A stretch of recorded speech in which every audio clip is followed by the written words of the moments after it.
वैसे 1 1 नहीं है, ये 1 1 के लिए बताया था और ऑन टू के लिए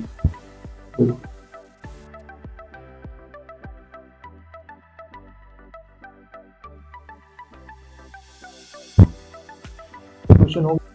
यहाँ पे आओ, देखो ध्यान से, यहाँ पे क्या लिखा है क्वेश्चन y को, तो आपको अच्छे से करना है, रिवीजन आपको बस करना है, क्वेश्चन हम लोग खुद ही करा रहे हैं, ठीक है। ध्यान से देखो नेक्स्ट क्वेश्चन। यहाँ पे क्या नहीं लिख सकते, जीरो नहीं लिख सकते, y के लिए हम सब ले सकते हैं, खाली क्या नहीं ले सकते, x इक्वल टू बना लो। और उसके बाद देखो प्रॉब्लम बस किसके लिए होती है, जीरो के लिए, और जीरो पहले से मना कर दिया गया है कि जो कोडोमेन में जीरो नहीं है, तो हमने कह दिया ठीक है इसमें भी नहीं है, दो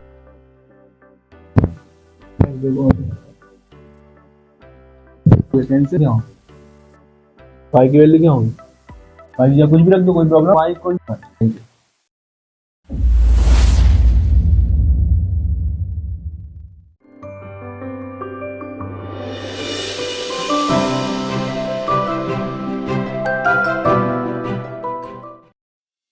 हेलो वेलकम स्टूडेंट, आज फंक्शन का सेकंड लेक्चर हम लोग स्टार्ट करने जा रहे हैं। फंक्शन के फर्स्ट लेक्चर में हमने देख लिया था कैसे हम लोग वन ऑन फंक्शन को पहचानेंगे, ऑन टू फंक्शन को पहचानेंगे और कैसे प्रूव करेंगे फंक्शन वन वन है ऑन टू है, ठीक है। आज हमने एक क्वेश्चन भी किया था उस दिन, आज हम लोग आगे क्वेश्चन करेंगे। तो उससे पहले एक बार देख लेते हैं कैसे मैंने क्या बताया था, समझ लीजिए। हमने क्या बताया था, अगर वन वन प्रूफ करना हो, क्या प्रूफ करना हो, वन वन, तो आपको क्या करना है, आपको दो वैल्यूज देनी है x1 x2 जो गिवन है, ठीक है, लेट करनी है, और fx1 इक्वल टू में fx2 करना है, fx1 इक्वल टू में fx2 करना है। अगर सॉल्व करते करते x1 इक्वल टू में x2 आपने प्रूफ कर दिया तो आप बोल दोगे फंक्शन क्या है, वन वन है। अगर मान लो फंक्शन x1 इक्वल टू में x2 नहीं है तो इसका मतलब वन वन नहीं है, जैसे वन वन हो जाएगा ऐसे वन वन नहीं है। ये वन वन के लिए बताया था और ऑन टू के लिए क्या बताया था, इसको देखो जैसे ऑन टू के लिए क्या बताया था, ऑन टू के लिए बताया था अगर मान लो y इक्वल टू में fx गिवन, ठीक है, तो आप क्या करोगे, उस फंक्शन को x इक्वल टू y में बना दोगे। जब आप उसको y में बना लोगे उसके बाद आप y की वैल्यू निकाल लोगे, ठीक है। तो जो y की वैल्यू आती है वही तो रेंज होती है, y की जो वैल्यू आती है वो क्या होती है, रेंज। तो अगर आप प्रूफ कर दोगे कोडोमेन इक्वल टू में रेंज, तो इसका मतलब वो फंक्शन क्या हो जाएगा, ऑन टू हो गया। थोड़ा मैंने जल्दी कर दिया क्योंकि फर्स्ट लेक्चर में बता चुका हूँ, ठीक है। अब आगे बढ़ते हैं हम लोग और उसके बाद आगे बात करते हैं। चलो देखो क्वेश्चन देखते हैं, कौन सा क्वेश्चन हमें कराना है।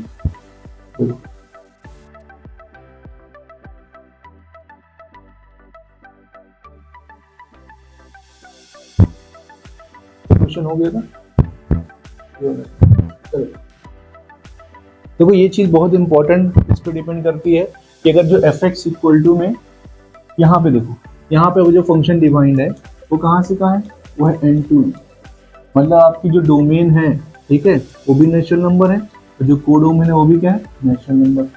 तो आप फिर से वन वन के लिए क्या प्रूफ करोगे कि x1 इक्वल टू किसके, x2 के। अगर हो जाएगा तो वन वन होगा, नहीं तो वन वन नहीं होगा।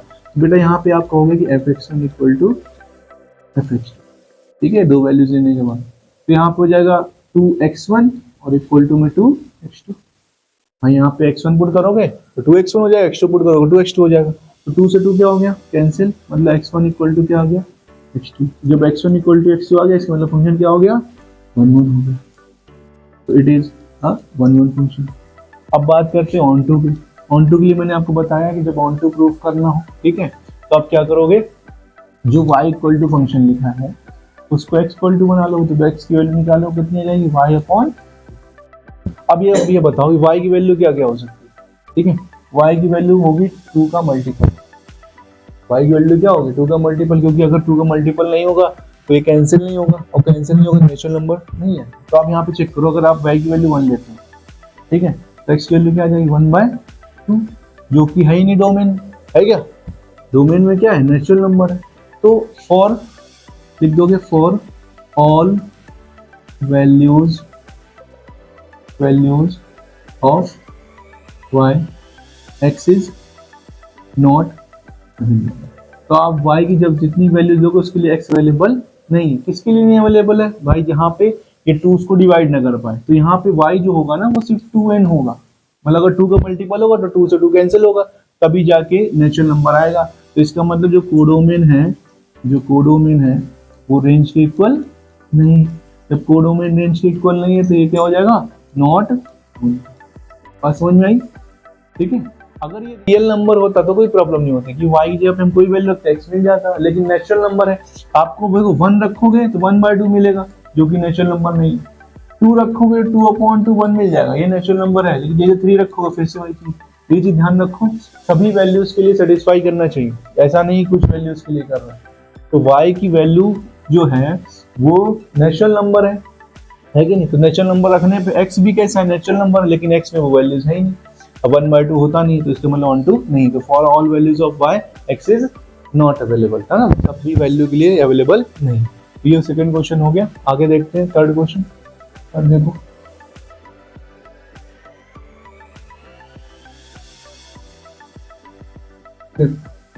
यहाँ पे आओ, देखो ध्यान से, यहाँ पे क्या लिखा है क्वेश्चन, y इक्वल टू में क्या बेटा, f इक्वल टू में cos x, f equal to में cos x। अब आप हमको बताओ, यहाँ पे जब 1 1 के लिए चेक करोगे, बस एक ही काम करना, आपको बार बार टेंशन लेने की जरूरत नहीं, क्वेश्चन जरूर आएगा तो करना जरूर है। तो f(x1) इक्वल टू क्या कर लोगे, f(x2) कर दोगे 1 1 के लिए, ये हो जाएगा cos x1, ठीक है, इक्वल टू में cos x2। अब जब आपने देखा होगा cos x इक्वल टू में cos अल्फा था, ठीक है, तो क्या होता था x इक्वल टू में 2n पाई प्लस अल्फा, ये होता है 2n पाई प्लस अल्फा। वही चीज यहाँ पे आप करोगे, जब करने जाओगे तो क्या बोलोगे, x1 इक्वल टू में क्या हो जाएगा 2n पाई प्लस x2। तो आप मुझे बताओ क्या x1 इक्वल टू x2 है, तो x1 इक्वल टू में x2, तो इसका मतलब 1 1 नहीं। अब बात किसी करेंगे ऑन टू की, ऑन टू के लिए बेटा चेक कर लेंगे, यहाँ क्लियर हो गया ना, cos इक्वल टू में cos अल्फा होता है तो क्या होता है 2n pi plus minus alpha होता है, ठीक है। तो यहाँ पे देख लिया आपने, प्लस माइनस अल्फा करते हैं, ठीक है। तो यहाँ पे आपने देख लिया कि जब हमने f(x1) इक्वल टू x2 किया तो cos x1 equal to cos x2 हुआ, x1 इक्वल टू क्या हो गया 2n pi plus minus x2, इसका मतलब x1 x2 के इक्वल नहीं है, तो इट इज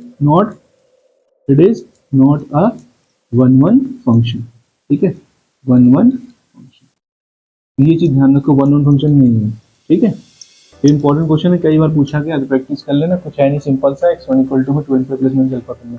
ऑन टू के लिए बेटा जब करोगे मैंने फिर से कहा कि y इक्वल टू जो फंक्शन लिखा है उसको x इक्वल टू बना लो, x इक्वल टू बनाओगे तो x की वैल्यू क्या हो जाएगी, cos इनवर्स y, cos को में जो क्या बन जाएगा, इनवर्स बन जाएगा, तो x की वैल्यू क्या आ गई, cos इनवर्स y। अब ये बताओ आप, इनवर्स फंक्शन हमने थोड़ा बहुत पढ़ा है, ठीक है, पढ़ने के बाद बताओ कि y की जगह पे क्या क्या आ सकता है ना, y की जगह पे क्या क्या आ सकता है, पता है हम लोग को y की जगह पे आ सकता है, क्या आता है -1 से 1, क्या आ सकता है बेटा -1 से 1, यही तो है कि y की वैल्यू कहाँ से कहाँ होगी, -1 से 1। लेकिन यहाँ पे y की वैल्यू क्या है, ऑल रियल, तो कोडोमेन, ठीक है, डज नॉट इक्वल टू में रेंज, तो कोडोमेन रेंज के इक्वल नहीं, इसका मतलब नॉट।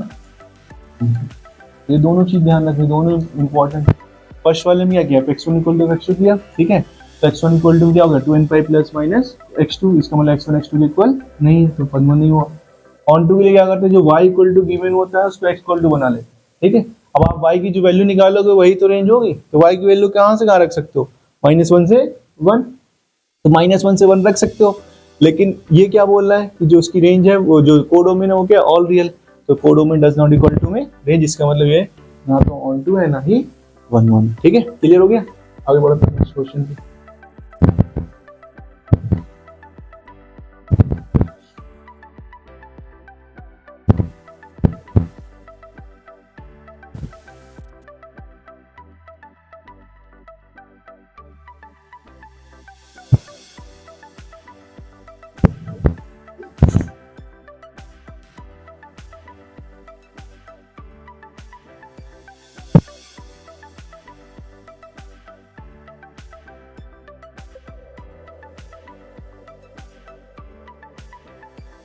ये देखो नेक्स्ट क्वेश्चन, ठीक है, ये भी इंपॉर्टेंट, सारे इंपॉर्टेंट क्वेश्चन कराए जा रहे हैं, तो आपको अच्छे से करना है, रिवीजन आपको बस करना है, क्वेश्चन हम लोग खुद ही करा रहे हैं, ठीक है। ध्यान से देखो नेक्स्ट क्वेश्चन, यहाँ पे देखो क्या है, f(x) इक्वल टू में, पहले देखो डिफाइंड कहाँ से था, डिफाइंड है बेटा आपका, कहाँ से डिफाइंड है, ये फंक्शन डिफाइंड है r स्टार टू r। ये r स्टार का मतलब ये होता है कि ऑल वैल्यूज एक्सेप्ट 0, यानी मतलब आप क्या जानते हो, -∞ से ∞ जानते हो, ठीक है, उसमें क्या हटा दोगे 0, मतलब अगर जब 0 इंक्लूड नहीं होता तो ये r स्टार बन जाता है, ठीक है।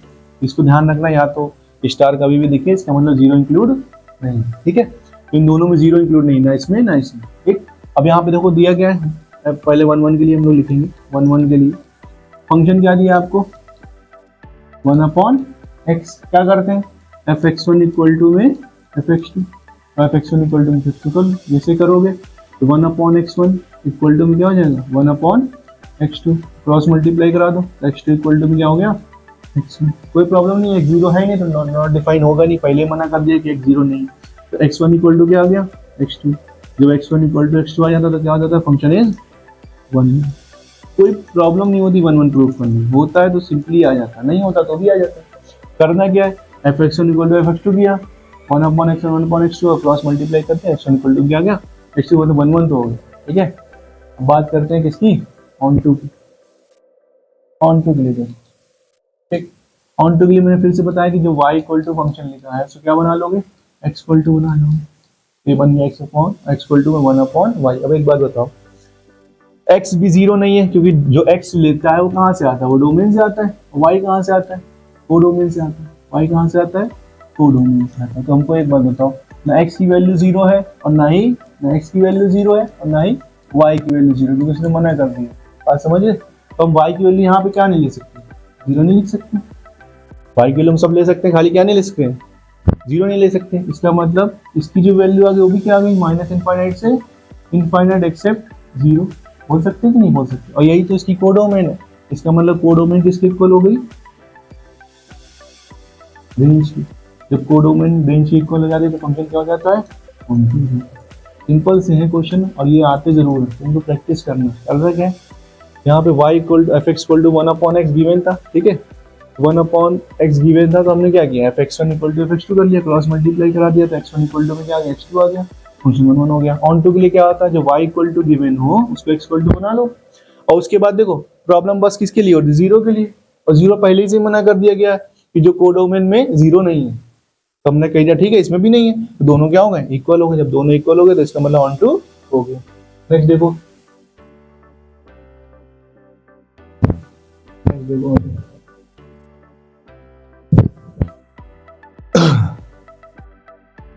ये देखो सारे अच्छे अच्छे क्वेश्चन दिए, सारे 1 1 ऑन टू के, आपके जितने भी डाउट है सारे क्लियर हो जाएंगे। अब यहाँ पे देखो नेक्स्ट क्वेश्चन है, दिया है हमको फंक्शन डिफाइन कहाँ से था, बस ये ध्यान दिया करो डिफाइन कहाँ से, ठीक है, कहाँ से डिफाइंड है, q टू q, q मतलब क्या होता है, rational number. fx equal to क्या गिवन है, 3x माइनस, क्या करो बेटा 1 1 के लिए, 1 1 के लिए एक ही काम करते हैं हम लोग, क्या करते हैं बार बार, fx1 इक्वल टू में fx2, तो आपने कर दिया fx1 इक्वल टू में fx2, तो क्या करोगे 3x1 माइनस का 4 इक्वल टू में 3x2 माइनस का 4, तो क्या होगा बेटा 4 से 4 क्या हो गया कैंसिल, तो 3x1 इक्वल टू क्या हो गया 3x2, और 3 से 3 भी क्या हो गया कैंसिल हो गया, मानी x1 इक्वल टू क्या आ गया x2, और जब भी x1 इक्वल टू x2 आ जाता तो फंक्शन इज 1 1, तो आपको फंक्शन 1 1 तो हो गया। आगे बात करते हैं किसकी, ऑन टू की। ऑन टू के लिए फिर से बताया मैंने, ऑन टू के लिए क्या करते हैं हम लोग, जो y इक्वल टू लिखा होता है उसको क्या बना लेते हैं, x इक्वल टू, बताओ यहाँ से x की वैल्यू निकालोगे तो 3x इक्वल टू पहले कितना आया y प्लस 4, यानी x की वैल्यू कितनी आ गई y प्लस 4/3। अब बताओ y की वैल्यू क्या होगी, y की वैल्यू क्या होगी, y या कुछ भी रख दो कोई प्रॉब्लम नहीं, y या कोई वैल्यू रख दो कोई प्रॉब्लम नहीं है, ठीक है। तो इसका मतलब for all values of y x is available, है ना। अगर y की सभी वैल्यूज के लिए x अवेलेबल हो तो इसका मतलब क्या हो गया, कोडोमेन किसके इक्वल हो गई, रेंज की। जब कोडोमेन रेंज की इक्वल हो जाएगी तो फंक्शन क्या हो जाएगा, फंक्शन इज ऑन टू। देखो कितने सिंपल सिंपल क्वेश्चन है, क्या करा हमने, y इक्वल टू लिखा तो उससे x इक्वल टू बना लिया। क्या y की जगह पे कुछ रखने प्रॉब्लम होगी, नहीं होगी, कोई वैल्यू रखो x की वैल्यू आ जाएगी, 1 रखो 2 रखो 3 रखो, माइनस में भी रखो तो भी वैल्यू आ जाएगी, क्योंकि x क्या है रैशनल नंबर, कोडोमेन भी क्या है रैशनल नंबर, तो रैशनल नंबर आने ही, कुछ भी रखोगे रैशनल नंबर तो आएगा, ठीक है। वैल्यू कहाँ से रखोगे y की, यहीं से तो रखोगे, कोई वैल्यूज रखोगे उसके लिए हमको रैशनल नंबर मिल जाएगा, इसका मतलब कोडोमेन किसके इक्वल है, रेंज पे, तो फंक्शन क्या हो गया, ऑन टू हो गया, ठीक है। सिंपल सा आप लोग को 1 1 प्रूफ करना हो f(x1) x2 निकालो, और जब ऑन टू प्रूफ करना हो तो y इक्वल टू जो गिवन है उसको x इक्वल टू बना लो, ठीक है। तो नेक्स्ट देखो,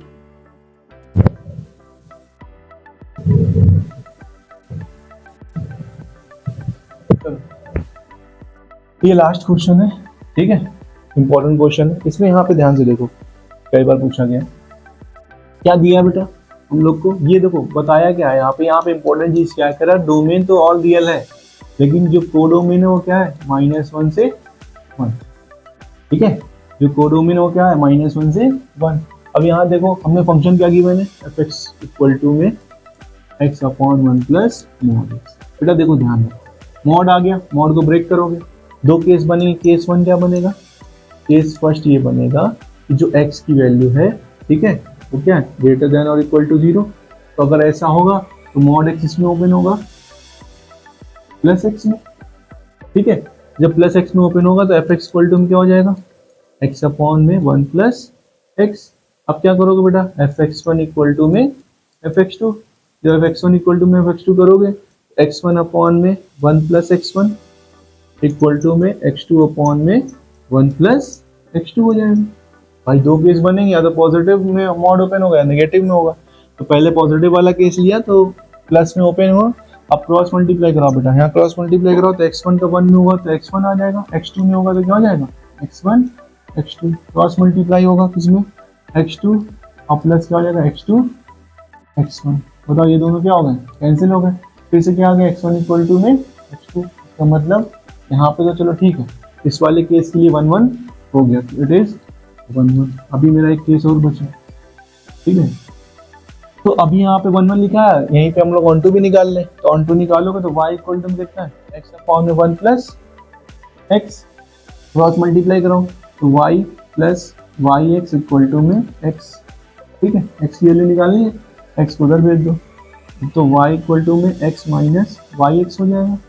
यहाँ से कॉमन क्या आया x, अंदर हो गया 1 माइनस वाई, बेटा x की वैल्यू कितनी आ जाएगी y अपॉन 1 माइनस वाई। तो अब हमको बताओ खाली कहाँ प्रॉब्लम है इसको, ठीक है, हमें x की वैल्यू कैसी चाहिए, तो x की वैल्यू में कैसी चाहिए पॉजिटिव, क्योंकि तुम लेके आओ x को पॉजिटिव, तो अगर x की वैल्यू पॉजिटिव चाहिए, ठीक है, तो नीचे वाली जो वैल्यू है 1 माइनस वाई वाली 1 माइनस वाई को सबसे पहले तो 0 नहीं होना चाहिए क्या, यानी y को 0 नहीं होना चाहिए, y को क्या नहीं होना चाहिए -1 नहीं होना चाहिए। दूसरी केस क्या है कि y 1 माइनस वाई को क्या होना चाहिए ग्रेटर देन 0 होना चाहिए, तो ग्रेटर देन 0 होगा यानी 1 y, यानी y की वैल्यू जो है, ठीक है, यहाँ -1 है, y उधर जाके प्लस हो गया, ठीक है, तो यहाँ पे क्या होगा जो y की वैल्यू है वो क्या होनी चाहिए बेटा 1 से छोटी होनी चाहिए, y की वैल्यू क्या होनी चाहिए 1 से छोटी होनी चाहिए। एक केस ये बन गया, ठीक है।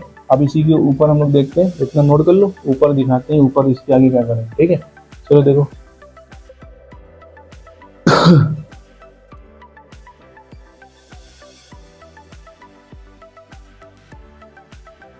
हो गया, ये चीज ध्यान रखो, हमको प्रॉब्लम कहाँ हुई, खाली यहाँ ध्यान रखना कि y की वैल्यू 1 से क्या होनी चाहिए कम होनी चाहिए, अब 1 1 तो ये प्रूफ हो गया। अब हम दूसरा केस लेते हैं, इसका स्क्रीनशॉट ले लो, हाँ दूसरा केस देखो, दूसरा केस क्या, केस टू, केस टू क्या होगा, केस टू ये होगा कि x की वैल्यू अगर आप लेस देन 0 लोगे तो मॉड x में ओपन होगा -x में।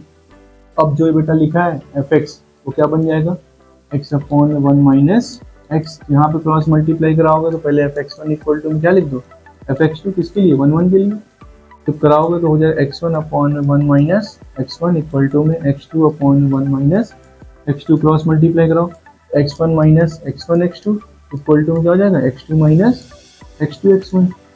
ये बताओ ये से फिर क्या हो गया कैंसिल, फिर से क्या आ गया x1 इक्वल टू में x2, तो इसके लिए 1 1 हो गया। अब बात करते हैं किसकी ऑन टू की, ऑन टू के लिए क्या करोगे y इक्वल टू में क्या x upon 1 minus x, cross multiply कराओगे तो y minus y x equal to में x, वाई एक्स को उधर भेज दो तो x प्लस क्या हो गया वाई एक्स हो गया, क्या कॉमन आया बेटा x आया, अंदर क्या हो गया 1 प्लस वाई, क्रॉस मल्टीप्लाई करा दोगे, क्रॉस मल्टीप्लाई क्या कराना है इसको अपॉन भेज दो, x की वैल्यू हो जाएगी y अपॉन में 1 प्लस वाई। अब बताओ x की वैल्यू कैसी आनी चाहिए, नेगेटिव होनी चाहिए, x की वैल्यू कैसी आनी चाहिए नेगेटिव होनी चाहिए। देखो इसको प्रॉब्लम कहाँ हो रही है कि y प्लस 1 को क्या नहीं होना चाहिए 0 नहीं होना चाहिए, यानी y की वैल्यू क्या नहीं होनी चाहिए माइनस, ठीक है ना, ये चीज ध्यान रखो, इस तरीके से हम लोग करेंगे। तो देख लो वो मना कर रहा था किसमें 1 के लिए, ये -1 के लिए मना कर रहा था, तो इसका मतलब कोडोमेन किसके इक्वल हो गई रेंज की, रेंज भी मेरी यही आ गई ना, y इसके लिए -1 उसके लिए 1 आई तो -1 से 1 हो गई। अब वो इंक्लूड भी नहीं है, तो यानी जो रेंज आ गई आपकी वो कितनी आ गई, -1 से 1। ठीक है, दोनों इक्वल हो गए, इसका मतलब फंक्शन इज 1 1 एंड। बेटा ये सारे क्वेश्चन थे जो मैंने करवा दिए, सारे इंपॉर्टेंट क्वेश्चन है, और इस तरीके से आपको करना। ये वाला क्वेश्चन बहुत इंपॉर्टेंट है, 2 केस लेके आप चलोगे, कभी कभी 4 भी केस लेते हैं x1 x2 के लिए, लेकिन वो ज्यादा जरूरी नहीं है, आप 2 ही केस लेके चलो। ठीक है, एक में x पॉजिटिव ले लो, एक में x नेगेटिव ले लो, पूरा जैसे आप क्वेश्चन को सॉल्व करते हो वैसे ही करोगे। ठीक है, तो उसमें क्या था, y की वैल्यू कितनी है, 1 नहीं होनी चाहिए, इसे -1 नहीं होनी चाहिए, बाकी पॉजिटिव करने के लिए हमको वो चीज़ करनी पड़ी। ठीक है, तो ये इंपॉर्टेंट क्वेश्चन हो गए। तो ये फंक्शन का जो टॉपिक है हमारा क्लियर हो गया, फंक्शन हम लोग ने पढ़ लिया अच्छे से। ठीक, इसके बाद अब हम लोग ITF स्टार्ट करेंगे, आप तब तक पढ़ाई करते रहिए। Thank you.